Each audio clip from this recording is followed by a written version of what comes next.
नमस्कार दोस्तों, मैं पूजा सरगम श्रावण मास के मंच पे अपना प्रस्तुति दे रही हूँ। इसमें जो भी गलतियाँ हो उसे माफ करने की कष्ट करिएगा। मोती उजल बाट करिया मकरा, मोती उजल बाट करिया मकरा, भीतर ना होई भारत सोने के चिरैया, कहियो भीतर ना होई भारत सोने के चिरैया, कहियो भीतर ना होई। हो मोती उजल बाट करिया मकरा, भीतर ना होई भारत सोने के चिरैया, कहियो भीतर ना होई।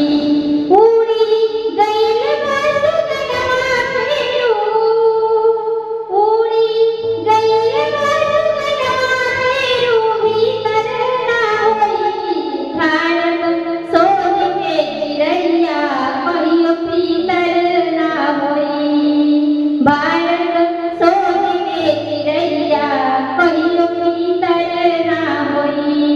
काश जय मथुरा जइबा करे आसनावा, काश जय मथुरा जइबा करे आसनावा, पूजा दान गणपति जोड़ी के गानावा, पूजा दान गणपति जोड़ी के गानावा, पूजा निकली जोड़ी के गानावा।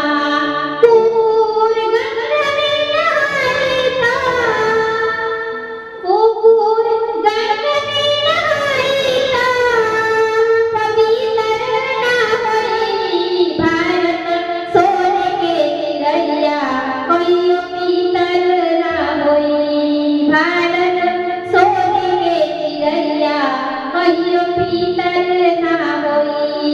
उड़ी गइल बा सुगनवा फेरू, उड़ी गइल बा सुगनवा फेरू, भीतर ना होई भारत सोने के चिरैया, कहियो भीतर ना होई। गांधी बाबा नेहरू चाचा चंद्रशेखर आजाद जी, गांधी बाबा नेहरू चाचा चंद्रशेखर आजाद जी, देशवा के शान भगत सिंह भइल कुर्बान जी। गांधी बाबा नेहरू चाचा चंद्रशेखर आजाद जी, देशवा के शान भगत सिंह भइल कुर्बान जी। मोती उजल बाट करिया मकरा, मोती उजल बाट करिया मकरा, भीतर ना होई भारत सोने के चिरैया, कहियो भीतर ना होई।